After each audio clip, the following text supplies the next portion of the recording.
आपल्या अभ्यास वर्गाला आपण सुरुवात करूया. सुरुवातीला रश्मीला मी विनंती करते की तिने अभंग म्हणावा आणि आपल्या अभ्यास वर्गाला सुरुवात करावी. सर्वांना नमस्कार. जनाबाईंचा अभंग बघते.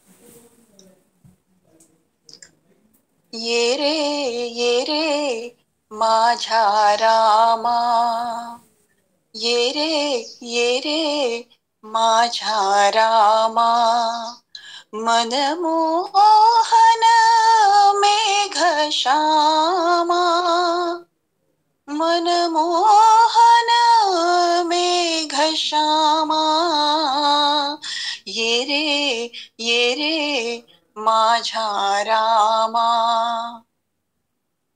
संत मिसे भेटी देई देई कृपा गोष्टी, संत मिसे भेटी देई देई कृपा गोष्टी, माझ्या रामा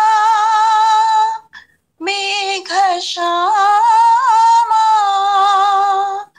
मनमोहना, ये रे माझ्या रामा, ये रे माझ्या रामा. आमुची सुकवी जन्मव्याधी,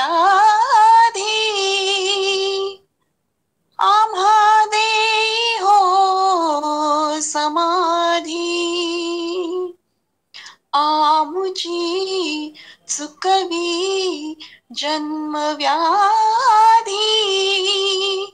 आम्हा देई हो समाधी, माझ्या रामा मेघश्यामा,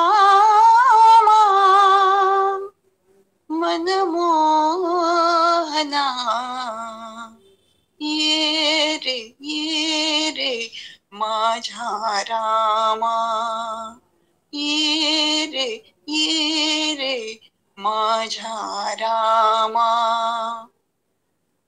जनी म्हणे चक्रपाणी, करी ऐसी हो करणी, जनी म्हणे चक्रपाणी, करी ऐसी हो करणी, माझ्या रामा मेघश्यामा, मनमोहना, ये रे माझ्या रामा, ये रे माझ्या रामा, मनमोहन मेघश्यामा, मनमोहन मेघश्यामा, ये रे माझ्या रामा, ये रे माझ्या रामा. धन्यवाद. छान.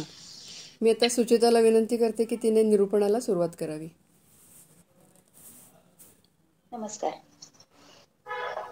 ब्रह्मानंदं परमसुखदं केवलं ज्ञानमूर्तिं द्वन्द्वातीतं गगनसदृशं तत्त्वमस्यादिलक्ष्यम् एकं नित्यं विमलमचलं सर्वधी साक्षिभूतं भावातीतं त्रिगुणरहितं सद्गुरुं तं नमामि.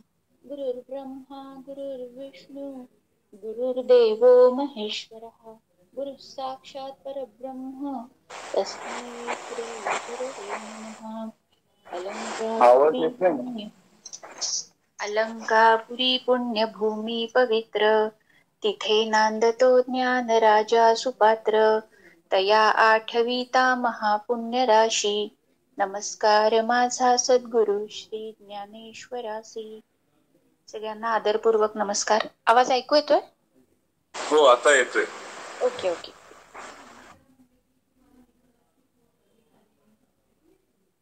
भगवंत आपल्याला सांगत आहेत की पहिल्या श्लोकामध्ये ऍक्च्युली अध्यायाच्या सुरुवातीला अर्जुनानं प्रश्न केला की तेषाम निष्ठा तुका कृष्ण. मग अर्जुनाच्या प्रश्नानुसार माणसांच्या निष्ठेच्या परीक्षेसाठी सात्विक, राजस आणि तामस असं 3 प्रकारचं पूजन कसं असतं हे भगवंतांनी सांगितलं. पण ज्यांची श्रद्धा, आवड भजन पूजनामध्ये नाहीच आहे, त्यांच्या निष्ठेची ओळख कशी करायची? त्याच्यासाठी सांगितलं की ज्यांची भगवंतांच्या पूजनामध्ये श्रद्धा नाही, अशा माणसांना शरीर निर्वाहासाठी भोजन तर करावंच लागतं. मग ते नास्तिक असोत, आस्तिक असोत, वैदिक असोत, आणखी काहीही असोत, कोणत्याही संप्रदायाचे असोत, त्या सर्वांसाठी इथे भगवंत म्हणतात आहारस्तु अपि. निष्ठेच्या परीक्षेसाठी केवळ भजन पूजनच नाही तर भोजनाच्या रुचीवरूनही त्यांच्या निष्ठेची ओळख होईल.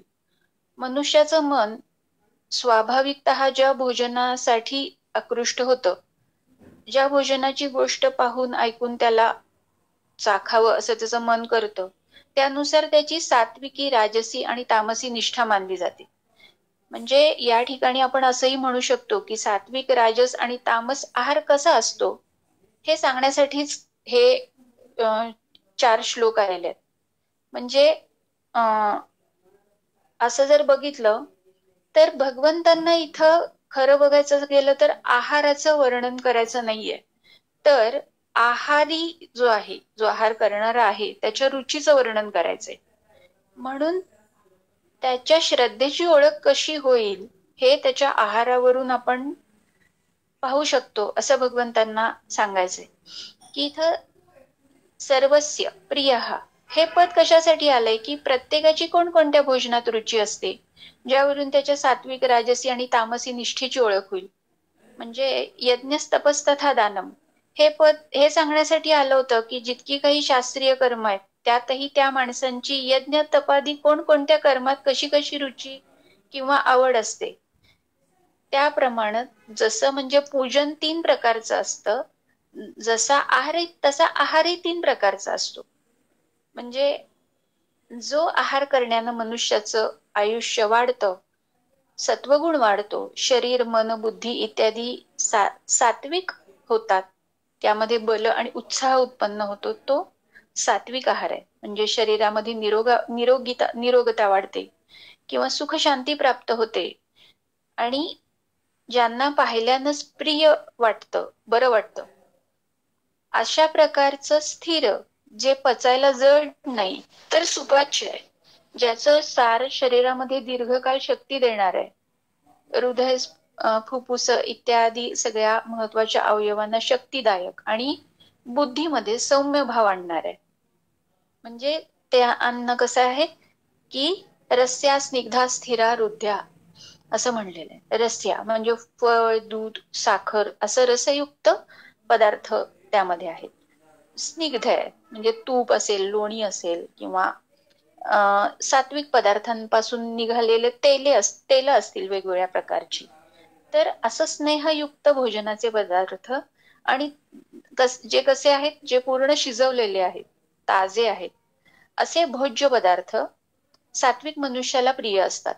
म्हणून अशा आहारामध्ये रुची असल्यास तो मनुष्य सात्विक आहे अशी ओळख होते. म्हणजे पहिल्यांदा भगवंतांनी सात्विक आहार घेणारा मनुष्य कशा प्रकारचं अन्न घेतो हे सांगितलेलं होतं.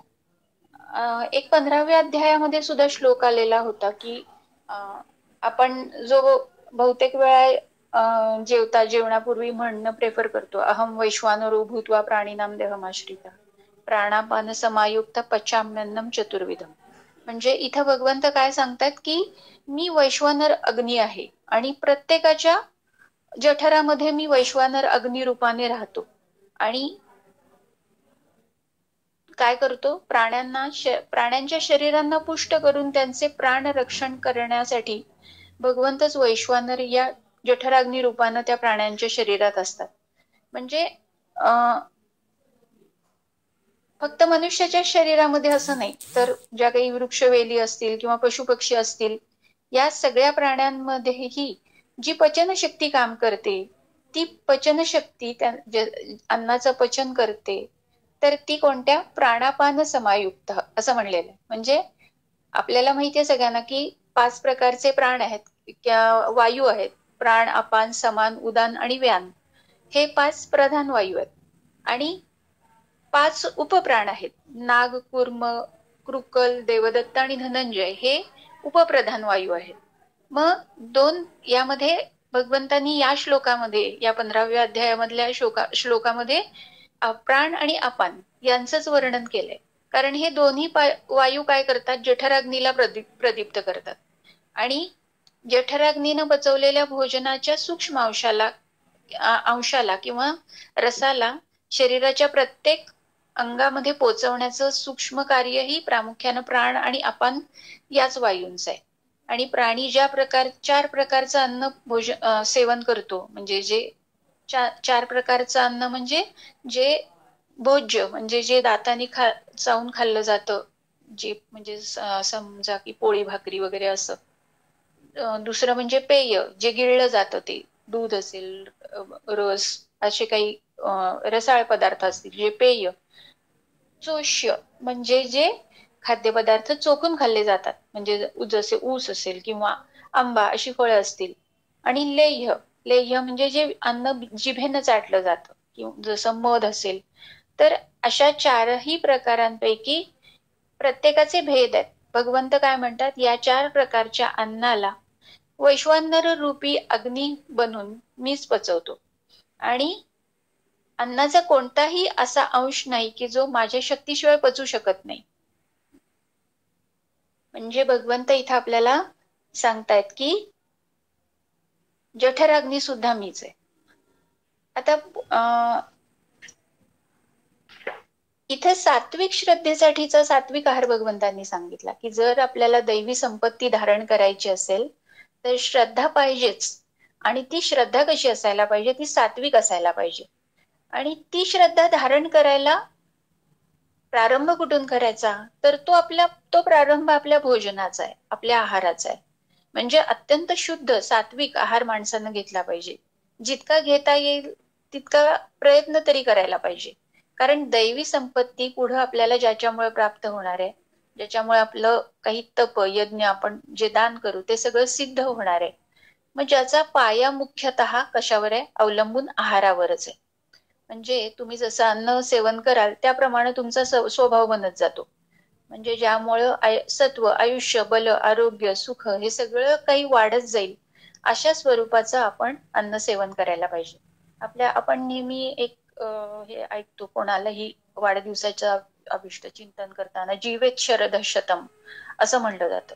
म्हणजे काय म्हणलेलं आहे की सूर्यदेवतांची प्रार्थना करताना ऋषींनी हे म्हणलेलं आहे ऍक्च्युली, हे सूर्यनारायणा, तुझ्या कृपेनं आम्ही 100 शरद ऋतू पाहावेत, आम्ही 100 शरद ऋतू जगावे, म्हणजे आम्ही 100 शरद ऋतू अनुभवावे.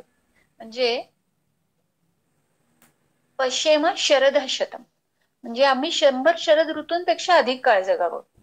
मग हे सगळं कशानं शक्य होईल की आहार जितका चांगला आणि नियमित, रसनेचे चोचले न करता घेतलेला, तितकं माणसाचं आयुष्य वाढत जातं. म्हणून भगवंत काय म्हणतात की आहाराचं सुद्धा एक लेणं आहे, ज्यातून सत्व लाभेल, शारीरिक आणि मानसिक बल लाभेल, अशा स्वरूपाचं अन्न सेवन केलं पाहिजे. म्हणजे भगवंत सांगतायत की जे परिणामी चांगलं ते चांगलं. म्हणून अन्न सेवन केल्यानंतर जे जिभेला चांगलं वाटतं ते अन्न चांगलं असं नव्हे, तर ज्यामुळं तुमच्या देहाचं आणि मनाचं उत्तम पोषण होईल असं अन्न सेवन करा, असं भगवंत सांगतात. कारण देही आरोग्य नांदते, भाग्य नाही या परते. समर्थांनी म्हणलेलं आहे की ज्याचा देह हा आरोग्य संपन्न आहे तो अत्यंत भाग्यवान पुरुष आहे. आपणही नेहमी बोलण्यात आपल्या असं असतं ना की सिर सलामत तो पगडी 50. म्हणजे आपलं जर आरोग्य असेल तर 50 काय 1000 कामं आपण करू शकतो. रोगट मनुष्य असतो तर तो काय करणार, तो स्वतःलाच नीट सांभाळू शकत नाही तर समाजासाठी तो काय करणार. म्हणून सात्विक आहार घेतला पाहिजे. आहारातून शारीरिक मानसिक बल लाभून आपण निरोगी अवस्था प्राप्त करू शकतो. आपलं आरोग्य मुख्यतः कशामुळे बिघडतं तर ते म्हणजे सगळ्या डॉक्टरांसमोर मी हे बोलणं म्हणजे खरोखर लहान तोंडी मोठा घास घेण्यासारखा आहे, पण तरी आजचा विषयच तसा आहे, त्यामुळे मी हे धाडस करते, क्षमा मागून धाडस करते ऍक्च्युली, की आपलं आरोग्य कशामुळे बिघडतं तर दोन बहिणींमुळं आपलं आरोग्य बिघडतं, की आधी एक आहे आणि व्याधी. मग आधी जी आहे ती अगोदर येते आणि व्याधी काय होते, व्याधी नंतर येते. म्हणजे आधी निपजल्यामुळं व्याधी निर्माण होते. मग आधी म्हणजे काय नेमकं तर ती मानसिक चिंता, ज्याला आधी म्हणलेलं, ज्याला मानसिक चिंता जास्त तो मनानं लवकर खचतो आणि तो निरोगी राहू शकत नाही. म्हणून मन प्रसन्न जर ठेवायचं तर ते कशासाठी, आपल्या निरोगी राहण्यासाठी मन प्रसन्न ठेवायचं, म्हणजे जेणेकरून त्यातून व्याधी निर्माण होऊ नये. म्हणून निरोगी राहण्यासाठी रस्या स्निग्धा स्थिरा रुद्ध्या आहारा सात्विक कृतिया, असं कसा आहार हवा असं भगवंत आपल्याला आधीच्या श्लोकामध्ये मार्गदर्शन करतात. केवळ रसनेला चांगलं वाटतं म्हणून खाऊ नका. शरीराचं पोषण करणारा रस ज्यात आहे असं अन्न सेवन करा. मग भलेही तुम्हाला काही भाज्या आवडणार नाही, कोणाला काही नावडीचं खावं लागेल, पण त्या जिभेला चांगलं लागत नाही म्हणून त्याचं सेवन करायचं नाही असं न करता जे परिणामी आपल्याला हितकर आहे अशा अन्नाचं सेवन करावं. आता या श्लोकामध्ये भगवंत राजस आहाराचं वर्णन करतात, की राजस आहार म्हणजे नेमका कसा आहार आहे तर तो 9वा श्लोक आणि त्यावरच्या माऊलींच्या ओव्यांचं वर्णन वाचन करावं असं मी तावरे मॅडमना विनंती करते. नमस्कार. कट्वम्ल लवणात्युष्ण तीक्ष्ण रुक्ष विदाहिन आहारा राजसस्येष्टा दुःख शोकमय प्रदाह तरी मारे उणे काळकूट तेणे माने जे कडुवट का जुनिया हुनी दासट आमलिहन कणिकी ते जैसे पाणी तैसेची मीठ बांधया आणि ते तुलीच मेळवणी रसांतरांची ऐसे खारट अपाडे राजसात या आवडे उन्हाचे निमिषे तोंडे आगीची गिळी वाफेची या सिगे वातीही लाविल्या लागे तैसे उन्हा मागे राजसो तो वावदळ पाडुनी ठाये साबळू डाहारला आहे तैसे तिखतो खाये जे घाये वीण रूपे आणि राखे हुनी कोरडे आत बाहेरी एके पाडे तो जिव्हा दंशु आवडे बहुतया परस्परे दाता आदळू होय खाता तो गा तोंडी घेता तो शो लागे आधीच द्रव्ये चुरुमुरी वरी परिवडी जती मोहरी जिये घेता होती धुवारी नाके तोंडे हे असो उगे आगीते म्हणे तैसे राईते पढिये प्राणा परवते राजसासी गा ऐसा न पुरोनी तोंडा जिभा केला वेडा अन्न मिशे अग्नी भडाडा पोटी भरी तैसाची लवंगा सुटे मग भुई गासे जे साटे पाणीयाचे न सुटे तोंडोनी पात्र ते आहार नव्हती घेतले व्याधी व्याळ जे सुतले ते चेव वावया घातले माझवण पोटी तैसे एकमेकासळे रोग उठती एके वेळे ऐसा राजसू आहारू फळे केवळ दुःखे एवं राजसा आहारा रूप केले धनुर्धरा परिणामाचाही विसुरा सांगितला आता तया तामसा आवडे आहारू जैसा तेही सांगो चुळसा जणे तुम्ही तरी कुहिजले उष्टे खाता न मनिजे तेडे अनहिता जैसे का उपहिता म्हैसी खाय.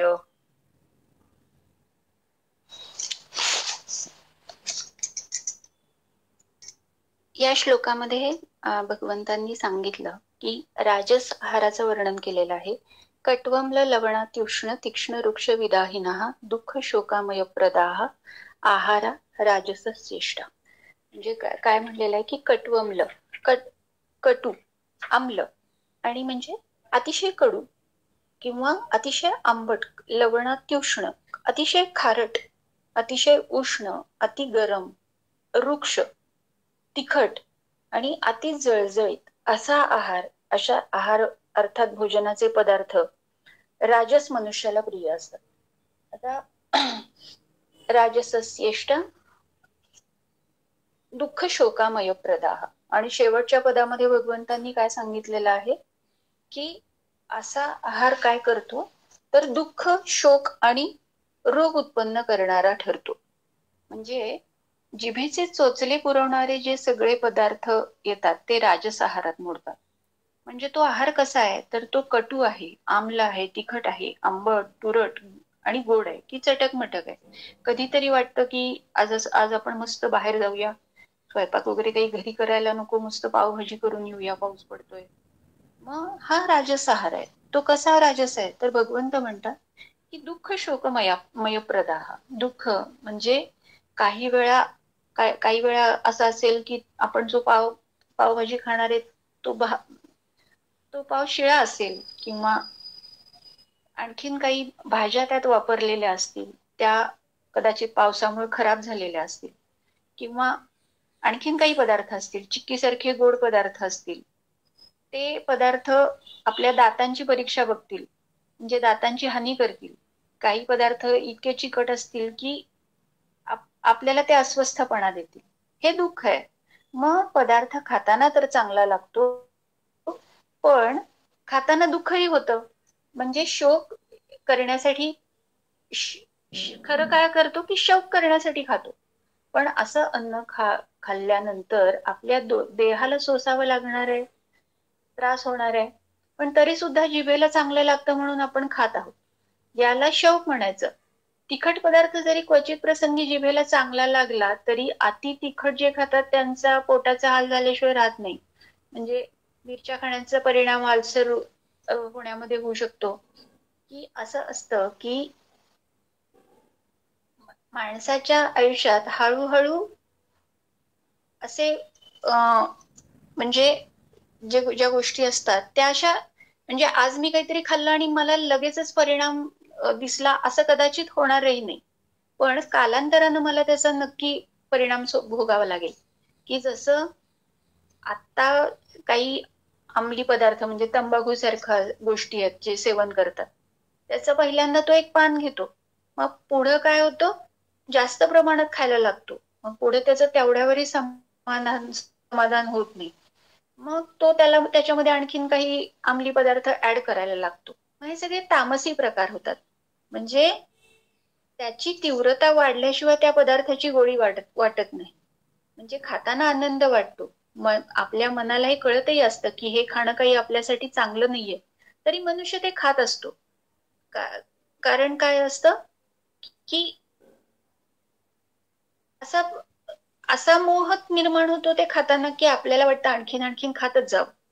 म्हणजे अगदी काही म्हणजे खूप प्रोटीन जास्त असलेले पदार्थ आहेत, जसे शेंगदाणे आहेत, वाटाणे आहेत, आणखीन काही आहेत, तर ते खाताना किरकोळ मनुष्याला त्रास होईल. एखादा खूप व्यायाम करणारा तो सहज पचवू शकेल. म्हणजे खाताना कितीही चांगलं वाटलं तरी देहाला ज्यामुळे दुःख होणार आहे त्याला शोकमय किंवा शोकमय असंच म्हणलेलं आहे. दुःख शोकामय प्रदाह. म्हणजे असे पदार्थ राजस आहे. आमय कशाला म्हणायचं तर पदार्थांवर माशा बसतायत हे दिसतंय, पण तरी सुद्धा माझी जीभ ते मागतीच आहे. म्हणजे अशा प्रकारे दूषित झालेलं अन्न आहे हे आपल्याला कळतंय. आमय म्हणजे ते बाधा निर्माण केलेलं आहे, ते बाधा निर्माण त्यात झालेली आपल्याला कळतंय, ते आमयप्रद आहे. असं अन्न कसं काय आहे ते राजस अन्न आहे. म्हणून दुःख, शोक आणि आमयप्रद अन्न टाळावं असं भगवंतांनी सांगितलं. आता त्याचे 7 गुणधर्म भगवंतांनी या श्लोकामध्ये सांगितले की ते कसं असतं. ते कट्वम्ल, लवणात्युष्ण, तीक्ष्ण, रुक्ष आणि विदाहीन.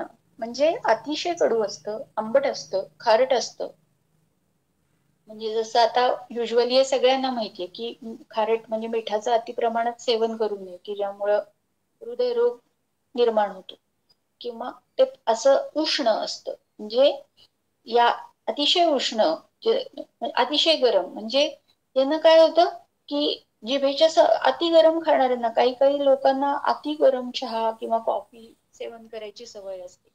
मग त्यामुळे काय होतं, अति गरम पदार्थ सेवनामुळे की जिभेची संवेदना कमी होईल, दातांना हानी पोचते.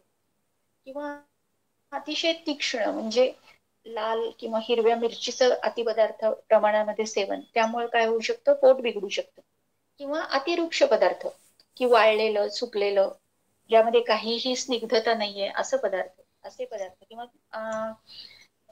अत्यंत 7वा प्रकार काय म्हणलाय, दाह निर्माण करणार, म्हणजे परत तसंच म्हणता येईल की अतिशय तिखट. असं या म्हणजे राजसी आहार आणि त्याचा परिणाम भगवंतांनी या 9व्या श्लोकामध्ये वर्णन केलेलं आहे. आता मी तावरे मॅडमना 10वा श्लोक आणि त्याच्यावरच्या माऊलींच्या ओव्या वाचनाची विनंती करते. आता इथे पुढच्या श्लोकामध्ये हा राजस आहाराचं वर्णन झाल्यानंतर भगवंतांनी तामसी व्यक्तीला आवडणारा आहार कसा आहे हे यामध्ये वर्णन केलेलं आहे 10व्या श्लोकामध्ये. तावरे मॅडमना विनंती करते की त्यांनी श्लोक आणि त्यावरच्या माऊलींच्या ओव्यांचं वाचन करावं. यातायामं गतरसं पूति पर्युषितं च यत् उच्छिष्टमपि चामेध्यं भोजनं तामसप्रियम्. निपजले अन्न तैसे दुपाहरी काय रे दिवसे अतिकरे तै तामसे घेई जेते. नातरी अर्ध उकडिले का निपट करपोनी गेले तैसे ही खाय चुकले रसाजे येऊ. जया का अथी निष्पत्ती जेथ रसूधरी व्यक्ती ते अन्न ऐसी प्रतीती तामसा नाही. ऐसे नी कही विपाये सदन्नावर पडा होये तरी घाणी सुटे तवर आहे व्याघ्र जैसा. का बहुवे दिवसी ओलांडिले स्वादपणे सांडिले शुष्क अथवा सडले गाभीर्णेही हो. तेही बाळाचे हातवरी चिवडली जैसी राडी करी कासवे बैसोनी नारी कोतांबिली करी. ऐसेनी कश्मळे तै तया सुख भोजन ऐसे होय परी येणेही न धाय पापिया तो. मग चमत्कारू देखा निषेधाचा अंबुखा जया का सदोखा कुद्रव्यासी. तया अपेयांचा पाणी अखाद्यांचा भोजनी वाढविजे उतान्ही तामसे तेणे. एवं तामस जेवणारा ऐसेसी मेचू हे वीरा त्याचे फळ दुसरा क्षणी नाही. जेव्हाची हे अपवित्र शिवे तयाचे वक्त्र तेव्हाची पापा पात्र झाला तो की. यावर ते जे जेवी ते जेविती भोजन म्हणावी पोट भरती जाणावी यातना ते. शिरच्छेदे काय होये का आगी रिगता कैसे आहे हे जाणावे काही पाहे परी साहा तुची असे.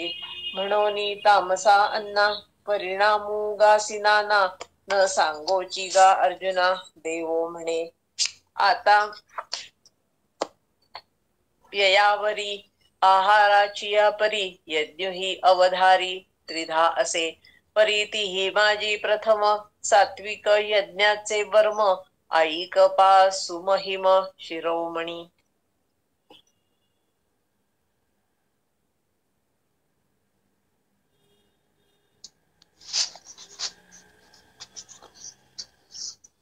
यातयामम म्हणजे जे भोजन, यातयामम म्हणजे विटलेलं आहे किंवा अर्धवट कच्च शिजलेलं आहे किंवा अति जास्त शिजलेलं आहे, खराब झालेलं आहे किंवा फ्रीज मध्ये खूप दिवसांसाठी टिकवून ठेवलेलं आहे.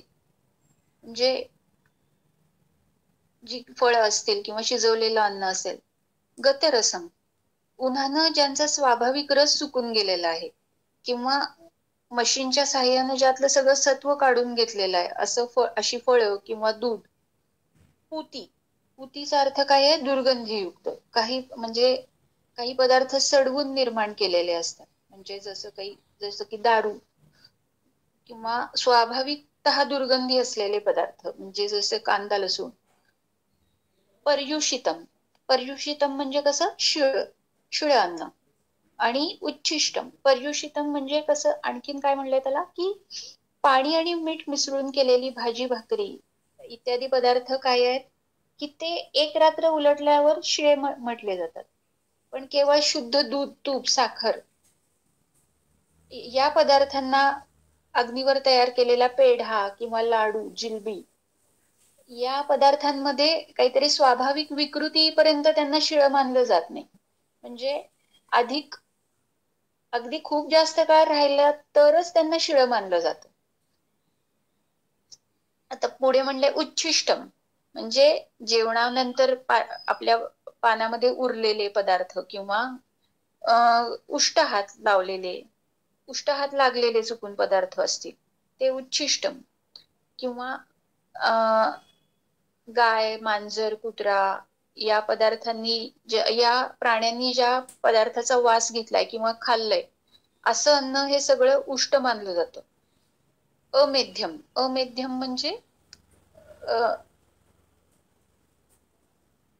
मांस, मासे, अंडी असे सगळे अपवित्र पदार्थ म्हणजे जे काय आहेत, जे गत प्राण आहेत, ज्याला केवळ म्हणजे शास्त्र असं म्हणतं की या पदार्थांना आपला चुकून जरी स्पर्श झाला तरी आपण स्नान करावं. अपिच म्हणजे पुढे म्हणलंय या पदार्थांनी काय म्हणजे अपिच न काय म्हणलंय काय की या सगळे पदार्थ म्हणजे हे अशा पद्धतीचे सगळे पदार्थ असं म्हणायचंय भगवंतांना. म्हणजे ज्या ज्या वर्णाश्रमामध्ये जे जे पदार्थ निषिद्ध म्हणून सांगितले असतील आणि ते सगळे म्हणजे जसं की काही जण मसूर खाणं सुद्धा निषिद्ध मानतात, हिंग खाणं सुद्धा निषिद्ध मानतात. म्हणजे प्रत्येकाचे आपले आपले काही कारण मीमांसा आहे त्याच्या पाठीमागं. तर हे सगळे पदार्थ या तामस पदार्थामध्ये इन्क्लूड केलेले आहेत. म्हणजे कसं, असे भोजन तामस माणसाला प्रिय असते आणि त्यावरून त्याची निष्ठा ओळखली जाते. मग सात्विक भोजन देखील जर खरं तर असं आहे की सात्विक भोजन असेल पण ते अतिशय आसक्ती ठेवून खाल्लं किंवा प्रमाणाबाहेर खाल्लं तर ते राजस होतं. आणि अगदी अजीर्ण होण्या एवढं खूप आधाशासारखं जास्त खाल्लं तर ते तामस होतं. त्याचप्रमाणे काय आहे, भिक्षुकाला विधी किंवा भिक्षा इत्यादी सगळं कोरडं तिखट शिळे पदार्थ जे राजस आणि तामस आहेत असे पदार्थ जर कोणी वाढले पण त्याच पदार्थांचा त्यानं भगवंताला नैवेद्य दाखवला आणि भगवंतांचं नामस्मरण करत त्यांना अतिशय कमी प्रमाणात तर जर ते खाल्ले तर ते तेवढं भोजन सुद्धा त्याग आणि त्याच्या भावाच्या दृष्टीनं सात्विक बनेल.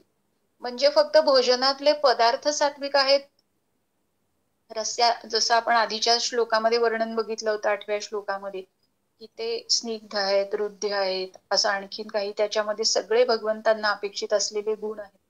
पण ते जर अति प्रमाणात खाल्ले, मनामध्ये चांगला भाव नसताना खाल्ले, आदाशासारखे खाल्ले, अतिशय आसक्ती ठेवून खाल्ले तर काय होईल, तेच आपल्यासाठी तामस बनतील.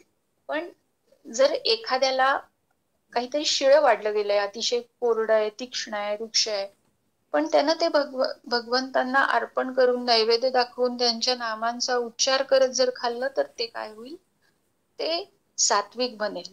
म्हणजे हे जे आपण आधीपासून 7व्या श्लोकापासून बघतोय की 4 श्लोकांमध्ये 3 प्रकारच्या आहाराचं वर्णन दिसतंय, सात्विक, राजस आणि तामस. पण हा भगवंतांना खरं तर आहाराचा प्रसंग सांगायचा नाहीये, तर आहारीच्या रुचीचा प्रसंग आहे. म्हणजे काय, आहारीच्या रुचीचं वर्णन केलेलं आहे. म्हणजे 16व्या अध्यायात भगवंतांनी म्हणलं होतं शेवटच्या श्लोकामध्ये, यश शास्त्र विधी मुत्सृज्य वर्तते कामकारतः. म्हणजे अर्जुनानं प्रश्न केला की मनमानी प्रकारानं श्रद्धापूर्वक काम करणाऱ्यांची श्रद्धा कशी ओळखावी. तर भगवंतांनी या अध्यायाच्या दुसऱ्या श्लोकामध्ये श्रद्धेचे 3 प्रकार सांगितले आणि 3ऱ्या श्लोकामध्ये सांगितलं की प्रत्येक मनुष्याच्या अंतःकरणामध्ये श्रद्धा सांगितलेली आहे आणि प्रत्येक त्याच्या पूजेच्या प्रकारानुसार त्याची निष्ठा ओळखावी. आणि पुढे काय म्हणतात भगवंत की प्रत्येकाच्या रुचीनुसार त्याला 3 प्रकारचं भोजन प्रिय असतं. आहारास्तुपी सर्वस्य त्रिविधो भवती प्रिया. त्याच्या आवडीनुसार मनुष्याची निष्ठा किंवा स्थिती ओळखता येते. म्हणजे प्रिय शब्द फक्त 7व्या श्लोकातच आलाय असं नाही, 8व्या श्लोकात पण आलाय सात्विक प्रिया. 9व्या श्लोकामध्ये आपण काय बघितलं, राजसस्येष्टा इष्ट, राजसस्येष्टा म्हणजे काय, तिथं इष्ट असा शब्द आला. इष्ट म्हणजे काय, प्रियच. आणि 10व्या श्लोकामध्ये काय आलंय की तामसप्रियम म्हणजे प्रिय आणि इष्ट असे शब्द आले जे रुचीचे वाचक आहेत. म्हणजे इथं आहाराचं वर्णन भगवंतांना करायचं असतं तर भगवंतांनी इथं प्रिय इष्ट अशा शब्दांचा प्रयोग न करता फक्त सांगितलं असतं की हा आहार सात्विक आहे, हा राजस आहे, हा तामस आहे, असं केलं असतं. पण इथं भगवंतांनी सात्विक आहारामध्ये पहिल्यांदा सांगितलं की आयुसत्व बलारोग्य सुख प्रीती विवर्धना. म्हणजे पहिल्यांदाच भगवंतांनी अशा सात्विक आहाराचं फळ काय आहे ते सांगितलं आणि नंतर मग त्या पदार्थांचं वर्णन केलं. कारण सात्विक मनुष्याला भोजन करणं यामध्ये प्रीती नसून त्याच्या परिणामांवरती त्याचं जास्त लक्ष असतं. म्हणजे असं हा आहार आपल्या आपण प्राशन केल्यानंतर त्याचा परिणाम काय होणार आहे याचा विचार तो प्रथम करेल. त्यामुळं सात्विक मनुष्याचं वर्णन करताना त्याला फळच प्रथम सांगितलं. असा आहार काय आहे, आयुष्य, सत्व, बल, आरोग्य, सुख हे सगळं वाढवणार आहे. पण राजस मनुष्याची दृष्टी कशी असते की त्याच्या मनामध्ये फार आसक्ती असते आणि त्याचं लक्ष सगळ्यात प्रथम भोजनावरच जाईल. म्हणून राजस मनुष्याच्या वर्णनात प्रथम भोजनाच्या पदार्थांचं वर्णन केलं, कट्वम्ल लवणात युक्ष तीक्ष्ण वृक्ष विदाहिना. आणि मग नंतर अशा पदार्थ जर सेवन केलेस तर बाबा त्याचं काय फळ मिळेल तुला, दुःख शोकामय प्रदाह असं सांगितलं. म्हणजे राजस मनुष्यानं जर आरंभीच भोजनाच्या परिणामांवर विचार केला तर मग त्याला भोजन असं करताना संकोच वाटेल की कारण मला काय होणार आहे, परिणामी मला दुःख शोक आणि रोग हे सगळं भोगावं लागणार आहे. मग हे तर मला कधीच नकोय, मी कधीच अशी इच्छा करत नाही. पण आसक्ती असल्यामुळं राजसी मनुष्य या परिणामांचा विचारच करत नाही. म्हणून काय आहे बघितलं आपण की 8व्या श्लोकामध्ये सात्विक भोजनाचं फळ पहिल्यांदा सांगितलं आणि राजस भोजनाचं फळ नंतर सांगितलं. आता जो आपण यातयामम गतरसम हा 10वा श्लोक बघितला, तिथं भगवंतांनी भोजनाचं फळ सांगितलेलंच नाहीये. यातयामम गतरसम पुती पर्युषितम च या तुच्छिष्टम च आमेध्यम भोजनम तामसप्रियम.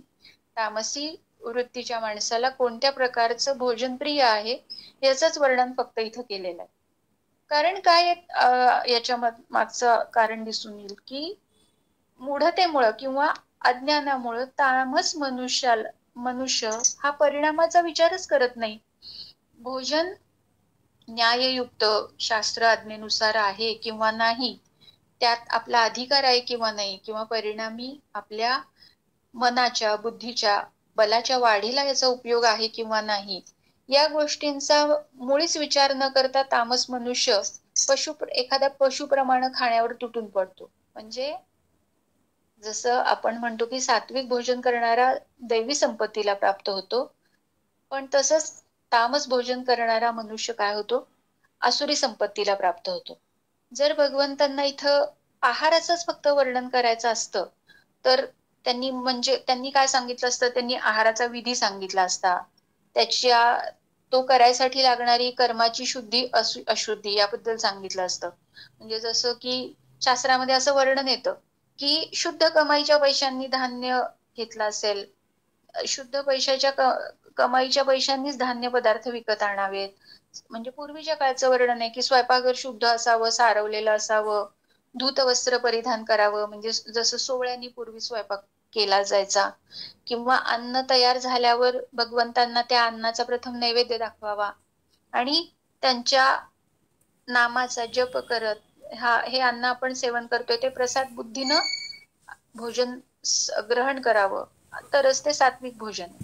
आणि स्वार्थ अभिमानयुक्त होऊन सत्य असत्याचा विचार न करता पैसा कमावणं, शरीराची पुष्टी, भोग आणि सामर्थ्य वाढवण्यासाठीच फक्त खाद्यपदार्थ विकत आणणं, जिभेला आवडणारे चटकदार पदार्थ जे दिसायलाही अतिशय आकर्षक आहेत अशा पद्धतीनं बनवून खाणं, असं आसक्तीपूर्वक जे खाणं आहे ते भोजन राजस आहे.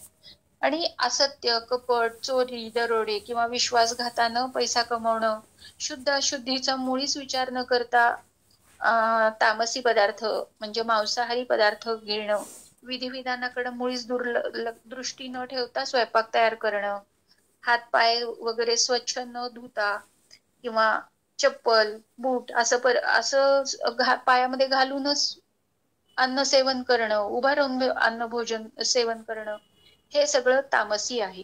मग इथं केवळ सात्विक, राजस आणि तामस पुरुषांना प्रिय वाटणाऱ्या खाद्यपदार्थांचं वर्णन केलंय. त्यामुळं इथं आपल्याला रुचीची ओळख होईल.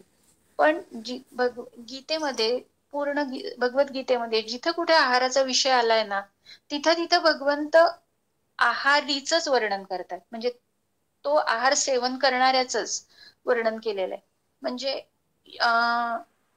6व्या श्लोकामध्ये असं पद आलं होतं, युक्ताहार विहारस्य युक्त चेष्टस्य कर्मसु.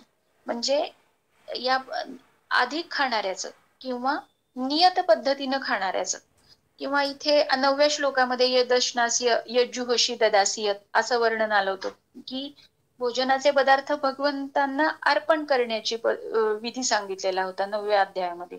किंवा 18व्या अध्यायामध्ये आहे लघ्वाशी असं पद आलेलं आहे, म्हणजे अत्यंत अल्प भोजन करणाऱ्याबद्दल भगवंतांनी सांगितलेलं आहे. म्हणजे जी माणसं यज्ञ, तप, ज्ञान इत्यादी कार्य करतात आणि आपल्या रुचीनुसार करतात, म्हणजे सात्विक, राजस आणि तामसी या रुचीनुसारच करत असतात. मग यामध्ये भगवंत याच अनुषंगानं पुढे यज्ञ, तप आणि दान करणाऱ्यांच्या स्वभावाचं वर्णनही करतात. म्हणजे आपल्या उपनिषदांमध्ये सुद्धा वास्तविकता असं वर्णन येतं की अन्नमयम ही सौम्य मना. म्हणजे आपण जे अन्न सेवन करतो ना, त्या अन्नाचा आपल्या मनावर परिणाम होतो. म्हणजे अन्नाच्या सूक्ष्म सार भागानं आपलं मन किंवा अंतःकरण बनतं. म्हणजे प्रथम क्रमांकामध्ये त्याचा मनावर परिणाम होतो. दुसऱ्या स्टेजला त्यापासून वीर्य बनतं. तिसऱ्या वेळी त्याचं रक्त, चौथ्या क्रमांकापासून स्थूल भागापासून मल बनतो, जो बाहेर पडतो. म्हणून मनाला शुद्ध बनवण्यासाठी भोजन शुद्ध आणि पवित्र असायला पाहिजे. भोजनाच्या शुद्धीनं मनाची शुद्धी होत असते.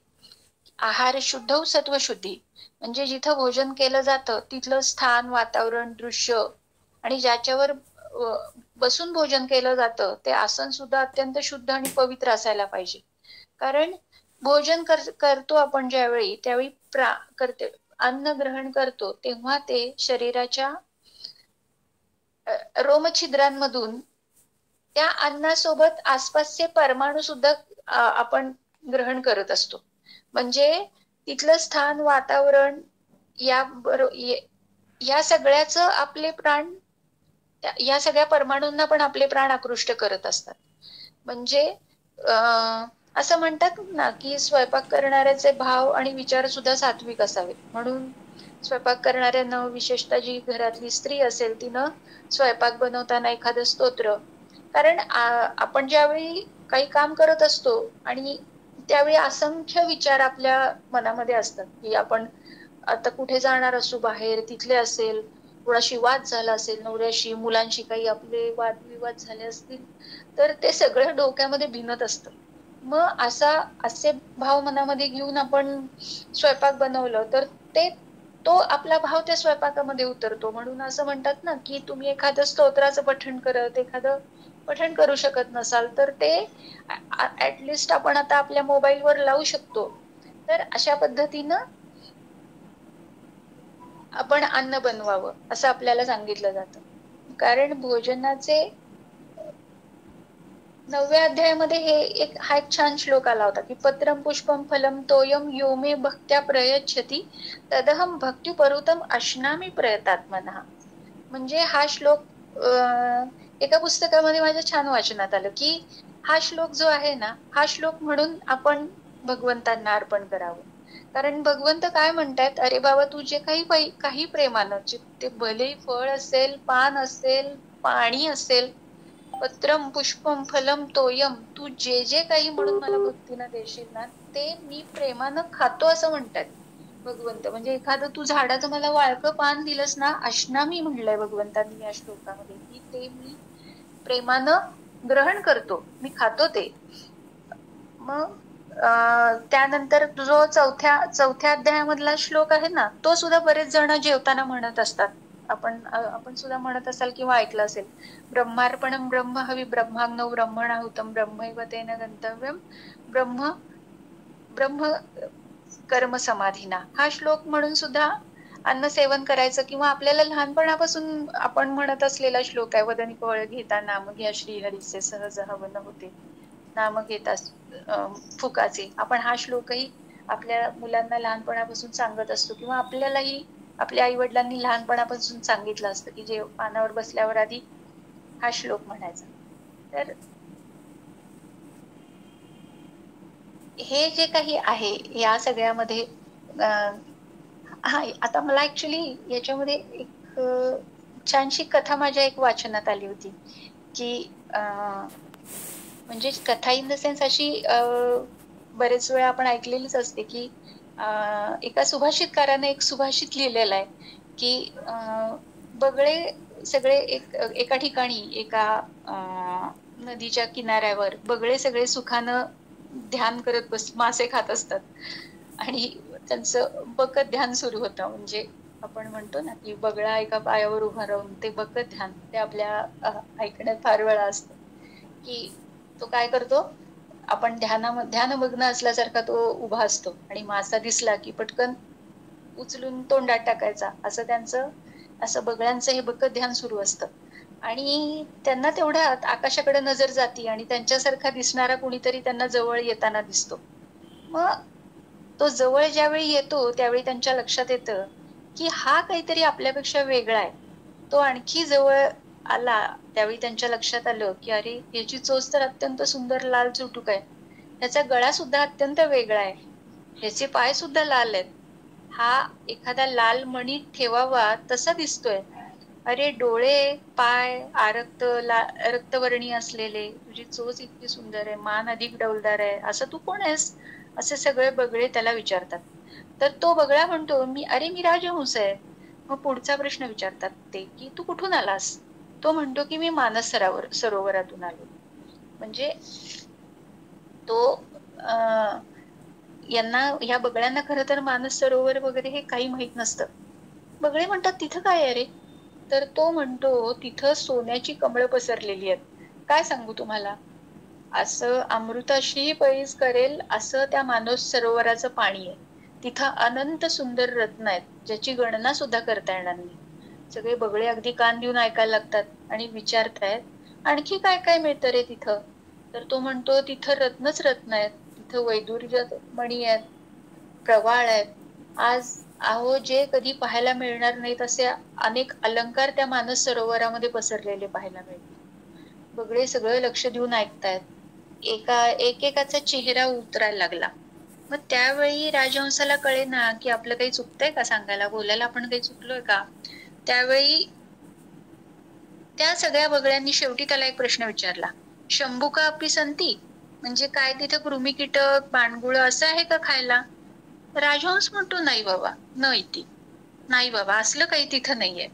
मग हे सगळं ऐकल्यानंतर सगळे बगळे गदागद खदखदा हसायला लागले, वेडा रे वेडा, काय तू खोळ्यासारखं वर्णन करतोयस, आणि आम्ही बघ या इथं सुखानं चिखलातली सगळे किडे आनंदानं खातोय, बांडगुळ खातोय, कृमी कीटक सगळे आनंदानं खातोय, आणि तुझ्या मानस सरोवराचं वर्णन करतोयस, तिथं हे काहीच नाहीये, काय उपयोग आहे रे मग तुझ्या मानस सरोवराचा. मग ते हे सुभाषित सांगून तो सुभाषितकार असं म्हणतोय की राजहंस व्हायचं का बगळा व्हायचं याचं स्वातंत्र्य भगवंतांनी आम्हाला ठेवलंय, म्हणजे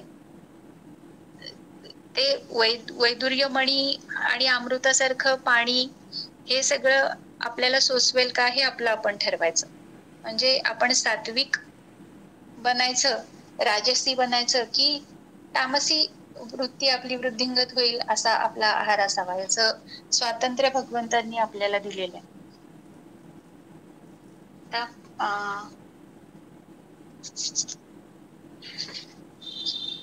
11व्या श्लोकामध्ये भगवंत काय सांगतात की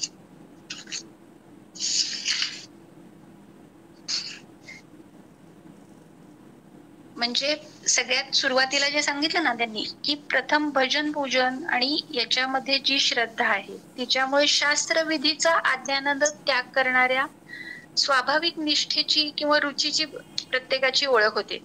पण माणसं जसा व्यापार करतात, शेती करतात, जीविकेची कार्य करतात किंवा शास्त्रविहित यज्ञादी शुभ कर्म करतात, त्यांच्या रुचीची स्वाभाविक ओळख कशी होणार हे सांगण्यासाठी भगवंतांनी आता पुढे 11व्या श्लोकापासून यज्ञ, तप आणि दान यांच्या तीन प्रकारचे जे काही भेद आहेत किंवा 3 प्रकारची लक्षणं जी काही दिसतात, त्यामध्ये सात्विक, राजसी आणि तामसी व्यक्तीमध्ये कोणकोणत्या प्रकारचे भेद आहेत हे भगवंतांनी 11व्या श्लोकामध्ये सांगितलेलं आहे, ज्याचा अभ्यास आपण पुढच्या शनिवारी करूया.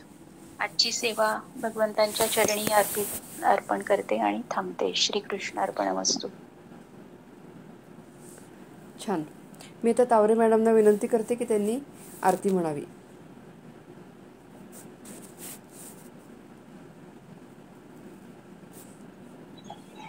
ओम जय भगवद गीते, ओम जय भगवद गीते.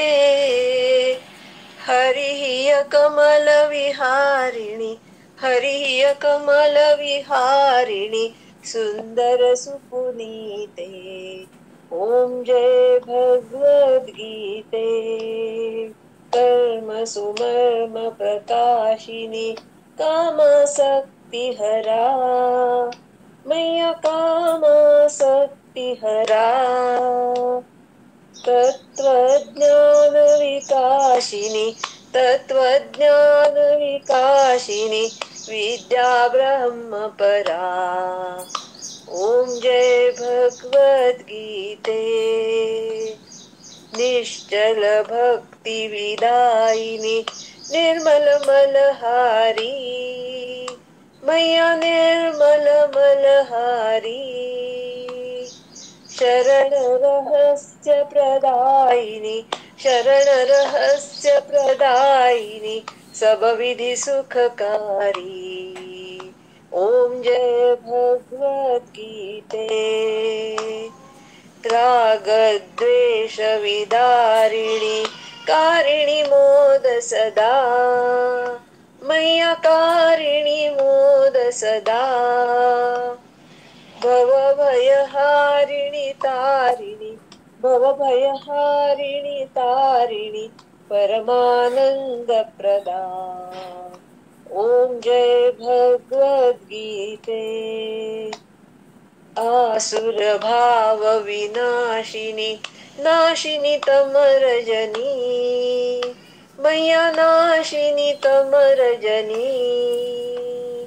दैवी सद्गुणदायिनी, दैवी सद्गुणदायिनी, हरिरसिका सजनी. ओम जय भगवद गीते. समता त्याग सिखावनी, हरिमुख की वाणी, मैया हरिमुख की वाणी. सकल शास्त्र की स्वामिनी, सकल शास्त्र की स्वामिनी, श्रुतियों की रानी. ओम जय भगवद गीते. दया सुधा बरसावनी, मातु कृपा की जय. हरिपद प्रेम दान कर, हरिपद प्रेम दान कर, अपनो कर लीजय. ओम जय भगवद गीते. जय भगवद गीते. ओम जय भगवद गीते. हरिः कमल विहारिणी, हरिः कमल विहारिणी, सुंदर सुपुनीते. ओम जय भगवत गीते. ओम जय भगवत गीते. छान. मी आता विद्याधर भाऊ देशपांडे यांना विनंती करते की त्यांनी पसायदान म्हणावे. ऐकू येत? हो, येते येते. आता विश्वात्मके देवे येणे वाग्यज्ञे तोषावे. तोषोनी मज द्यावे पसाय दान हे. जे खळांची व्यंकटी सांडो तया सत्कर्मी रती वाढो. भूता परस्परे जडो मैत्र जीवाजे. दुरितांचे तिमिर जाओ विश्व स्वधर्म सूर्ये पाहो. जो जे वांछील तो ते लाहो प्राणी जात. वर्षत सकळ मंगळी ईश्वर निष्ठांची मांदियाळी. अनवरत भूमंडळी भेट भूता. चला कल्पतरूंचे आरव चेतना चिंतामणींचे गाव. बोलते जे अर्णव पियुषांचे.